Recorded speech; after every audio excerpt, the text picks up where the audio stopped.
l'Est et le centre. En tout, 6000 éoliennes qui produisent 5% de l'électricité que nous consommons. Beaucoup moins que chez nos voisins européens. Pourtant, certains territoires ont fait le choix de cette production d'énergie et ne le regrettent pas, comme ici, à Saint-Georges-sur-Arnon, à côté de Bourges. Pour entretenir les 71 éoliennes des différents parcs, 14 emplois locaux ont été créés. Des techniciens, comme Sébastien Choplin et Colline Lautridou, sont venus exprès s'installer dans la région. C'est mon premier emploi, j'ai commencé début décembre, donc il y a à peu près 2 mois. Et je suis très fière de travailler dans ce domaine. C'est vraiment très diversifié. On touche à l'électrique, l'hydraulique, la mécanique, le réseau de communication. Et localement, ces éoliennes sont plutôt bien acceptées. Ici, pas une seule plainte en justice. Au restaurant, le seul commerce des environs, les vents sont même franchement favorables.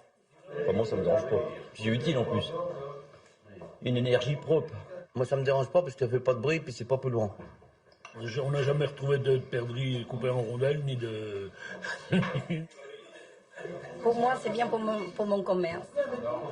Parce que les gens, ils viennent pour regarder. Et après, bon, ils viennent là. Plus d'emplois, plus d'activités et surtout 144 000 € de recettes fiscales chaque année supplémentaires, 3 fois plus qu'auparavant.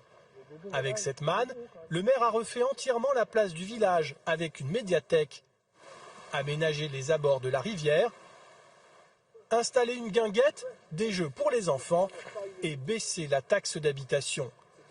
Mais avant d'en profiter, il a fallu convaincre les 500 habitants. Ce qui nous a guidés, donc, c'est l'avenir de la planète. C'est ça qui nous a guidés. Il faut absolument, dès le départ du projet, il faut y associer les habitants. Voilà, on a expliqué pourquoi un parc éolien, on a expliqué le fonctionnement. Ensuite, ça ne suffisait pas, le bruit, le paysage. Donc nous sommes allés voir donc, des parcs éoliens. Les gens se sont rendus compte de ce que c'était qu'une éolienne, voilà, ce grand monstre, etc., industriel. Ça les a rassurés. Après une chute importante des projets éoliens en France, le secteur a de nouveau le vent en poupe. L'an dernier, 102 nouveaux parcs ont été raccordés au réseau électrique.